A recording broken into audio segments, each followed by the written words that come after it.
In the great canon of American folklore, few stories possess the atmospheric chill and persistent mystery of Washington Irving's The Legend of Sleepy Hollow. First published in 1820 as a cornerstone of the sketchbook of Geoffrey Crayon, Gent, the haunting tale of the hapless schoolmaster Ichabod Crane and his terrifying encounter with the headless horseman, has woven itself into the very fabric of the nation's cultural consciousness. For over 2 centuries, it has been a fixture of autumn nights and a benchmark for American Gothic literature. However, the popular conception of this tale, often filtered through the lens of Disney animations or Tim Burton's cinematic Gothic horror, represents merely the visible tip of a vast and complex iceberg. Beneath the surface of what appears to be a simple ghost story lies a rich interwoven tapestry of verifiable history, potent symbolism, sharp literary critique, and modern theoretical analysis. To truly understand Sleepy Hollow is to embark on a journey downward through these layers, uncovering a narrative that is not just a spooky yarn, but a profound and often critical commentary on a young, evolving America. This exploration begins in a tranquil, drowsy, dreamy glen, but ultimately leads to fundamental questions about storytelling, the construction of history, and the very soul of a nation. The tale is told, a fateful night in a haunted glen. At its most accessible and familiar level, The Legend of Sleepy Hollow presents itself as a straightforward narrative of provincial rivalry and exploited superstition. The story is set around the year 1790, in a secluded Dutch settlement nestled along the Hudson River.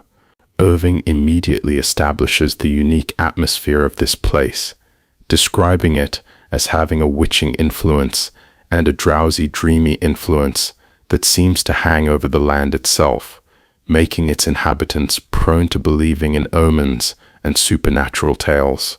Into this insulated, tradition-bound world steps Ichabod Crane, a quintessential outsider from Connecticut. Irving's physical description of his protagonist is both comical and cruel. He was tall but exceedingly lank, with narrow shoulders, long arms and legs, a small head, flat at top, with huge ears, large green glassy eyes, and a long snipe nose, so that it looked like a weathercock perched upon his spindle neck to tell which way the wind blew. Ichabod is the very picture of awkwardness, a scarecrow eloped from a cornfield. His character flaws run deeper than his appearance. He is profoundly superstitious, gullible, and above all, greedy. His humble position as the village schoolmaster means he is boarded out among the families of his students, a transient lifestyle that allows his capacious appetite for both free meals and local gossip to flourish. Ichabod's ambition, dormant and unfocused, is suddenly ignited by the figure of Katrina Van Tassel, the beautiful and coquettish only child of Baltus Van Tassel, a wealthy and prosperous farmer. Yet Irving makes it explicitly clear that Ichabod's infatuation with Katrina is inextricably linked to his lust for her family's immense fortune. He daydreams not of romance, but of the farm's overflowing bounty, imagining its plump pigs and geese as a future feast, and its vast fields of wheat and corn as his own personal treasury. His path to this imagined fortune is obstructed by a formidable rival, Abraham Brombones Van Brunt. Brom is Ichabod's complete antithesis. He is the local hero, broad-shouldered and double-jointed, celebrated throughout the county for his remarkable strength, his expert horsemanship, and his boisterous love of practical jokes. Brom is the living embodiment of the rustic, virile, and action-oriented spirit of Sleepy Hollow, and he does not appreciate the schoolmaster's attempts to court Katrina. What follows is a campaign of boorish practical jokes orchestrated by Brom and his gang of followers, the Sleepy Hollow Boys, all designed to torment and humiliate the physically frail schoolmaster. They smoke out his singing school, turn the schoolhouse upside down, and mock him with a trained dog. After the party, Ichabod is summarily dismissed by Katrina, leaving him desperate and crestfallen. He begins his lonely and spooky ride home through the darkened woods. His mind, already saturated with the evening's ghost stories, becomes a fertile ground for terror, transforming every shadow, rustle, and gleam of moonlight into a supernatural threat. His deepest fears are soon realized when he encounters a hulking, silent figure on horseback at a crossroads. To his abject horror, Ichabod sees that the rider is headless and carries what appears to be his severed head on the pommel of his saddle. A frantic chase ensues. Ichabod, recalling from the legends that the horseman is bound to vanish in a flash of fire and brimstone upon reaching the nearby church bridge, desperately spurs his rickety old horse, Gunpowder, toward this supposed point of sanctuary. He thunders across the bridge, and for a moment believes he is safe, but when he dares to look back, he sees the goblin raise its arm and hurl its head directly at him. The gruesome projectile strikes Ichabod squarely, and he tumbles from his horse into the dust. The next morning, Ichabod Crane has vanished from Sleepy Hollow. The only traces left behind are his discarded hat, the wandering gunpowder, and a mysterious shattered pumpkin lying near the bridge. While the old Dutch wives of the village conclude that Ichabod was spirited away by supernatural means, the story heavily implies a more rational explanation. Brom Bones, who marries Katrina shortly thereafter, is said to always laugh heartily whenever the story of Ichabod and the pumpkin is told, hinting strongly that the ghost was none other than him in disguise. In this surface-level reading, the tale is a charming and clever folk tale.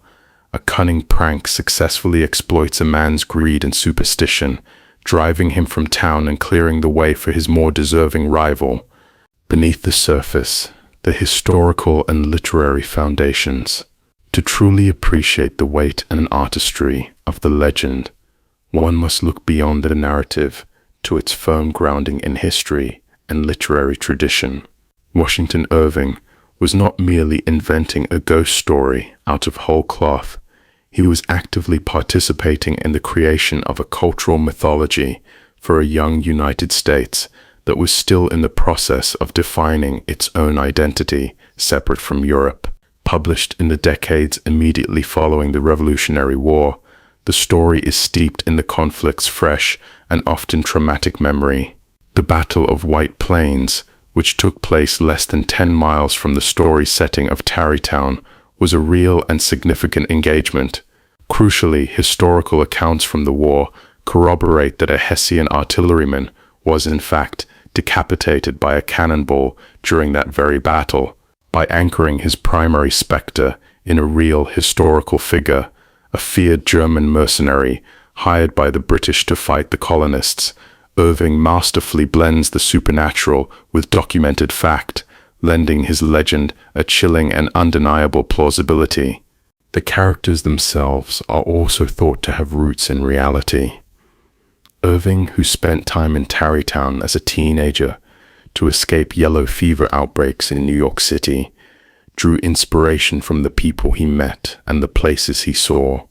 The very name Ichabod Crane was likely borrowed from a real U.S. Army captain whom Irving met, though the character's persona may have been based on local school teachers like Jesse Merwin, a friend of Irving's. Brom Bones is believed to be inspired by a local Tarrytown blacksmith, Abraham Martling, who was known for his strength and boisterous nature. These connections to real people and events ground the fantastical story in the tangible world of the Hudson Valley's Dutch settlements.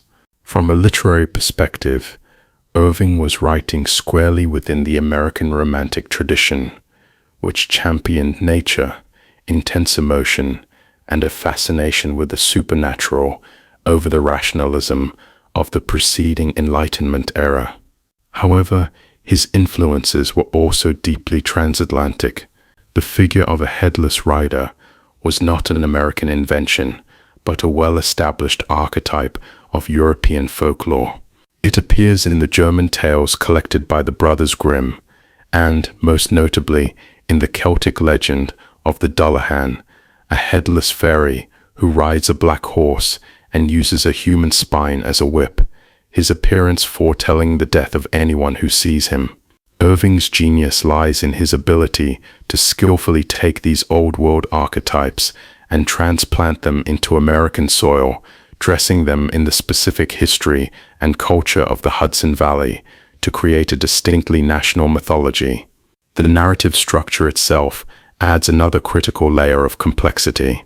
Irving employs a framed story, presenting the tale not from his own voice, but as a manuscript found among the papers of a fictional historian, Diedrich Knickerbocker. Knickerbocker, in turn, claims he heard the story from another, unnamed storyteller. This chain of narration from storyteller to Knickerbocker to Irving's pseudonym Geoffrey Crayon deliberately obscures the tale's origin and truth. The reliability of the narrator is called into question from the very beginning, reinforcing the central theme that history is not a static collection of objective facts, but a fluid series of stories told and retold, with each layer of narration adding to the legend's mystique. Into the murky depths, symbolism, and the clash of ideals. Descending further into the iceberg, the story reveals itself as a complex allegory, rich with symbolism that explores the cultural, social, and economic tensions of post-revolutionary America. The characters cease to be mere individuals and become powerful representations of competing American ideals and identities. Ichabod Crane is the quintessential outsider, a Yankee from Connecticut encroaching on the insular, traditional Dutch Valley. He represents a burgeoning, and to Irving, perhaps troubling, form of American identity. It is intellectual, ambitious, upwardly mobile, and deeply materialistic. His constant hunger is both literal and metaphorical. His ravenous appetite for food mirrors his insatiable greed for wealth, status, and land. He is a symbol of a forward-looking, yet ultimately hollow and rootless consumerism. He represents the restless spirit of New England, constantly seeking new territory and new opportunities to exploit. In stark and deliberate contrast, Brom Bones is the ultimate insider, the embodiment of the agrarian, traditional, and physically powerful Dutch community. He is a man of action, not of intellect, of brawn, not of books. His values are tied to the land, to physical prowess, and to the established social order of Sleepy Hollow. His triumph over Ichabod can be read as the victory of this rustic, settled, and perhaps more authentic American identity over the transient intellectual and grasping ambition of the Yankee newcomer. The conflict is not just over a woman, but over the very soul of the community. The Headless Horseman itself is the story's most potent and multi-layered symbol. It is far more than just a ghost in a scary story. It is the untamed spirit of the American wilderness, a manifestation of the violent, chaotic past, specifically the revolution that cannot be fully buried or tamed by civilization. It serves as a symbolic protector of Sleepy Hollow's insular traditions, a spectral guardian of its old ways against the corrupting influence of outsiders like Ichabod. For Ichabod personally, the horseman is the ultimate embodiment of his own overwhelming fears and crippling superstitions, the final terrifying product of an overactive imagination that has been fed a steady diet of ghost stories and is weighed down by a guilty conscience over his own greed. Even Katrina Van Tassel, who is famously given no lines of dialogue in the story, can be interpreted symbolically. On one level, she is simply the prize, a beautiful object representing the rich American land and its promise of immense abundance that both Ichabod and Brom are competing to possess. However, A deeper, more feminist reading suggests she possesses far more agency than is immediately apparent. Irving describes her as a coquette, suggesting a playful and perhaps manipulative nature. She may be deliberately using Ichabod's attentions to provoke Brom's jealousy and force him into a commitment. In this view, she is not a passive object, but a shrewd strategist, fully aware of, and perhaps even complicit in Brom's prank to secure the suitor she truly desires. Her silence makes her an enigma, a blank canvas onto which the ambitions, fears, and desires of the male characters are projected. The abyss, obscure theories, ambiguity, and the modern mind. At the deepest and darkest level of the Sleepy Hollow iceberg lie the most speculative interpretations and modern fan theories, many of which are fueled by the story's masterful and deliberate ambiguity. Chief among these is the enduring question of Ichabod Crane's ultimate fate. Did he die that night at the bridge, either as an accidental victim of Brom's prank gone too far, or at the hands of a genuine supernatural entity? Or, as the story's postscript teasingly suggests, did he simply flee in shame and terror, later reinventing himself as a successful lawyer and eventually a judge in a distant part of the country? Irving leaves this question tantalizingly unanswered, forcing every reader to weigh the rational against the supernatural, the prank against the paranormal. This central ambiguity is the story's masterstroke, ensuring its endless debate, analysis, and reinterpretation. Some interpretations delve into more sinister, albeit less supported possibilities. One theory posits that Hans Van Ripper, the surly farmer from whom Ichabod borrowed his horse Gunpowder, is a third suspect in the schoolmaster's disappearance. The story notes that after his flight, Ichabod was said to be in dread of the goblin and Hans Van Ripper, an odd and specific pairing that has led some to speculate that Van Ripper, notoriously protective of his property and angry about the poor state in which Gunpowder was returned, had his own reasons for wanting Ichabod gone. More contemporary literary analyses have explored the story through a queer lens, focusing on Ichabod's distinctly non-masculine characteristics. His physical weakness, his interest in feminine pursuits like singing, his fear of physical confrontation, and his ultimate failure to conform to the hyper-masculine standards of the community, perfectly embodied by Brom Bones, make him a figure of otherness. In this reading, Ichabod's violent expulsion from the town becomes a powerful metaphor for the rejection and purging of those who do not fit within rigid societal norms of gender and sexuality.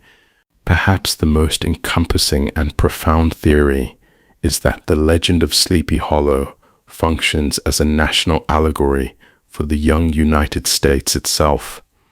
In this expansive view, Ichabod Crane represents the fledgling American nation, intellectual, ambitious, forward-looking, but also frail, insecure, and haunted by the superstitions of its past.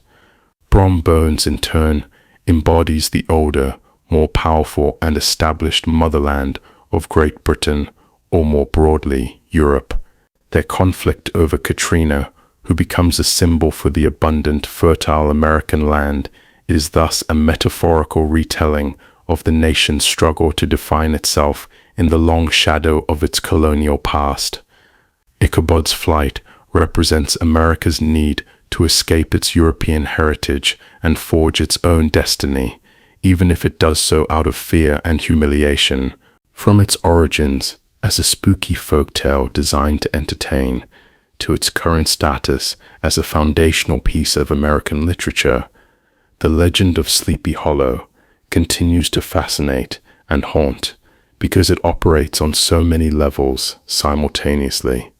It is at once a ghost story, a historical commentary, a sharp social satire, and a complex national allegory. Washington Irving crafted a tale where the line between reality and imagination is permanently and deliberately blurred, where history melts into legend, and where a mundane, shattered pumpkin can become as terrifying and meaningful as a spectral, severed head. The enduring power of the legend lies not in providing clear answers, but in its masterful command of ambiguity, forever inviting us to peer into the misty, haunted glen and wonder for ourselves what really happened on that fateful autumn night.